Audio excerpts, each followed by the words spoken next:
El Señor esté con ustedes. Y con tu espíritu. Proclamación del Santo Evangelio según San Marcos. Gloria a ti, Señor.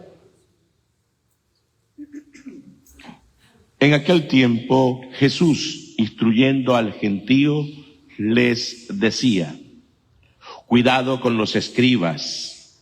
Les encanta pasearse con amplio ropaje y que les hagan reverencia en las plazas. Buscan los asientos de honor en las sinagogas y los primeros puestos en los banquetes, y devoran los bienes de las viudas y aparentan hacer largas oraciones. Esos recibirán una condenación más rigurosa. Estando Jesús sentado enfrente del tesoro del templo, observaba a la gente que iba echando dinero. Muchos ricos echaban mucho. Se acercó una viuda pobre y echó 2 monedillas, es decir, 1 cuadrante.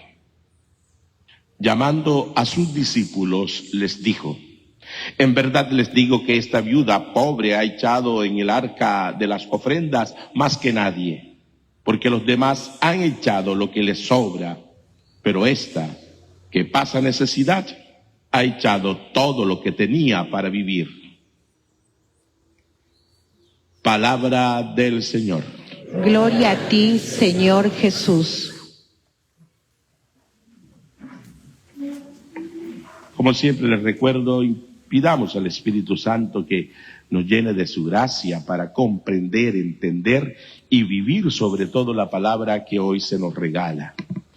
Vivirla en la semana, vivirla siempre, vivirla en cada instante de nuestra vida. El Evangelio tiene como 2 partes. Una advertencia de parte de Jesús sobre la hipocresía y otra que nos llama la atención sobre dar de todo lo que es, mejor dicho, lo máximo, y aprender de él que dio la vida. En la primera parte Jesús se va contra los escribas. ¿Quiénes son los escribas? Son un grupo de personas que en el templo estaban siempre discutiendo a las afueras sobre la palabra. No existían escuelas, no había todas las cosas que tenemos hoy. Ellos escuchaban la palabra, la leían, y a las afueras del templo hablaban, discutían. Y entonces entre ellos mismos iban saliendo como clases de personas, de entre ellos mismos. Y se vestían de una manera y llamaban la atención. Y entonces, claro, si se dedicaban a eso, también tenían que buscar los medios de subsistencia. Parece ser lo que vemos aquí cuando Jesús dice que devoran los bienes de las viudas, como que solían estar pidiéndole a las personas que les ayudaran. Cosa que no es malo, siempre y cuando lo que se pida y lo que se busca es para el bien de los demás. Uno atisba o desde lo que se lee en el Evangelio, vemos que estos individuos todo lo hacían por apariencia. La apariencia, la hipocresía, el estar frente a los otros con un estilo de vida según me parece y no como soy de verdad.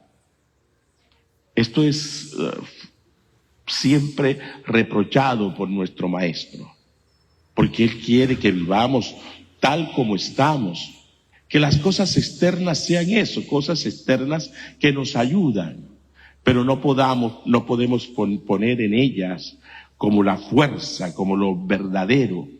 Y eso pasa a veces en nuestras experiencias de fe.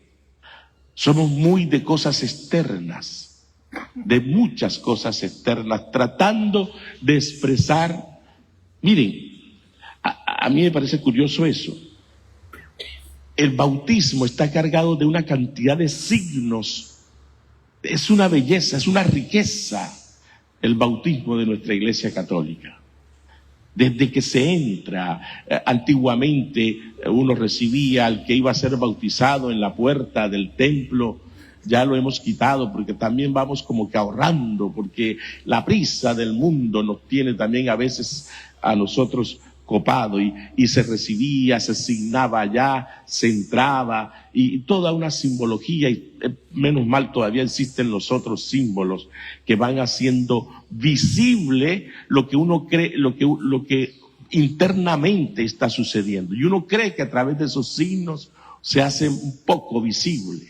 Y a eso poco le prestamos atención. Llegamos a celebrar el sacramento y estamos pendientes de que la foto salga bien, o de lo uno o de lo otro, pero no seguimos la pedagogía de la simbología. Sin embargo, a veces en nuestros grupos, en nuestras comunidades, tenemos simbología y si no se pone eso, entonces parece que no podemos salir a la procesión. Si usted no tiene lo otro, entonces usted no puede. Y fíjense, invertimos. Si no hay unos reclinatorios, entonces el mundo se acabó. No. Lo importante es en el corazón, insistimos, porque lo externo no es lo fundamental. No lo es. Y ustedes lo saben muy bien, y lo sé yo también. A veces puede haber un dolor en el alma y está uno con una carcajada, porque de pronto uno dice, pues, o pueda que uno esté con una carcajada o con dolores o riéndose y la vida está por otro lado. En fin, lo que queremos decir y lo que el maestro critica en esta primera parte es eso. Cuidado con ser hipócritas. Frente a las realidades de la vida, asumirlas con valentía, con alegría. La segunda idea que nos pone a pensar está en esa actitud de Jesús. En la antigüedad, no es como ahora, había un lugar establecido para dar el impuesto al templo. Existía un solo templo en toda la ciudad de Jerusalén. Todos iban en romerías cada vez que podían al templo y llevaban su ofrenda. Y dicen los que saben y los que han estudiado que en ese lugar era una habitación grandísima. Había 13 instrumentos parecidos como unas trompetas al revés, donde se tiraba las monedas de oro, plata y cobre. No habían billetes. Y según el sonido de lo que caía, ahí decían, este está dando más, este está dando menos. Y entonces Jesús está allí. Dicen los que saben que es extraño porque no era para permanecer allí. La gente pasaba y tiraba. Pero el buen Jesús se quedó observando, mirando, curioseando. Y de pronto, como siempre, detalla algo importante.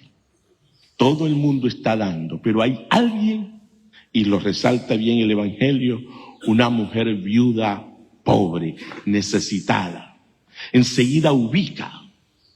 Y en contraste de lo anterior, de los que le quitan a las viudas las cosas, esta está necesitando y a esta nadie le está ayudando. Y él observa y llama a los suyos y los forma inmediatamente. Miren, esta ha dado lo mínimo, porque lo que dio un cuadrante, que es el nombre que tenía la moneda menos valiosa en su momento, es lo que ella ha dado. Se dice que para poder comprar un pancito de esos pobres habría que reunir como unas 10 de estos cuadrantes. O sea que era una cosa que no valía nada. Pero ella lo echó y Jesús dice, echó lo que tenía para vivir. O sea, para comprarse un pedacito de pan lo echó. Esa forma pedagógica de Jesús nos lleva entonces a ese sentido real de lo que debemos ser en medio de los demás. Primero, tenemos que estar atentos al necesitado. Eso es indiscutible en la experiencia de nuestra fe. En el cristianismo no cabe, y por eso a veces el Papa exige y nosotros decimos, y nos duele tremendamente cuando las cosas externas tienen mayor valor que el ayudar al más necesitado. Por eso me han escuchado ustedes a veces decir cómo es posible que estemos comprando una cantidad de flores para esto y lo otro, cuando las flores desaparecen y todo, y en la calle hay alguien con hambre. Eso duele. Pero bueno, Él nos llama la atención. Es que uno no debe descuidar lo uno y lo otro. Si yo puedo comprar las flores, también debo ayudar en lo demás. Es como la idea real, es donde se debe trabajar. Es lo que debemos lograr, que haya ese equilibrio entre las cosas y estemos unos atentos a una cosa y otros atentos a la otra.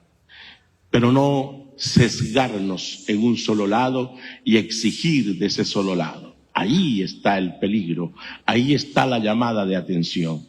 Tenemos que ser hombres y mujeres que estemos dando la vida, es lo que está diciéndonos Jesús en último momento con el ejemplo de la viuda.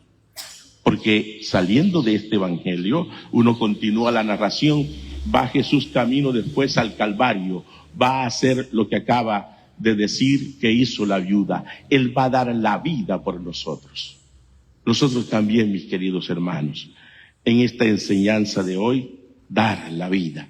Y no es morir, es esforzarnos diariamente por lograr en nuestro metro cuadrado, como solemos decir, que haya eso, vida, que haya esperanza, que haya la posibilidad de soñar, que haya la posibilidad de realizar los sueños, que todos como hermanos nos juntemos y estemos construyendo familias donde esas realidades del ser humano, combatir el hambre, dar la posibilidad de quitar el frío, esas realidades que son tan necesarias, podamos colmarlas, podamos lograr que todos los tengan en nuestro metro cuadrado.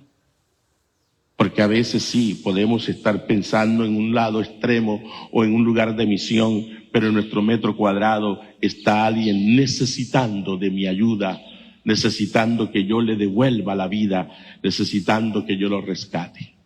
Dos ideas sencillas que resumen todas las lecturas que hemos estado escuchando, porque nuevamente la viuda de Sarepta o la viuda que aparece con el profeta Elías es casi el mismo modelo que tenemos en la viuda del Evangelio. Aquella creyó en la palabra del profeta y dio lo último que estaba en su bolsa o en la bolsita de harina, y Dios le multiplica y le dirá que nunca se le acabará, y ella que estaba ya destinada según su pensar que iba a morir y ese era el último pancito que se iba a comer con su hijo y con su familia, Dios se le devuelve la vida, la rescata, le da todo lo que es necesario para estar en el tiempo que Él quiera y que ella necesite. Estas son, vuelvo a insistir, las palabras que animan. Hagámosle caso al Señor. Vivamos esta semana en total libertad, mostrándonos tal como somos, necesitados algunos, con posibilidad de dar otros, y juntos busquemos ese equilibrio en el continuo vivir, donde cada uno, desde sus afanes y con su historia, está construyendo el reino de Dios en medio de un mundo que lo necesita. Descubrámonos con capacidad de dar vida. Esto también es bueno y necesario. Todos estamos en capacidad de dar vida. Dar la vida es fundamental para aquellos que están necesitando de esa realidad. Abrazar, servir, estar, presencia, rescatar de la tristeza, de los resentimientos, de los odios. Eso es dar vida. Abrazar para que no se sientan solos. Al anciano que tengo en casa, a ese que con sus chollerías a veces me exaspera y me hace perder la paciencia. Abrazarlo, sonreírlo, apapacharlo. Al niño, acogerlo, cargarlo y sentirlo como propiedad de mía, como hijo, como nieto, y darle vida. Fíjense que el trabajo es arduo, ahí mismo donde estamos. Y todos, insisto, estamos en la capacidad de darnos. Aprendamos entonces de la viuda a dar de lo poco que tenemos, porque Dios de lo poco hace mucho. Amén.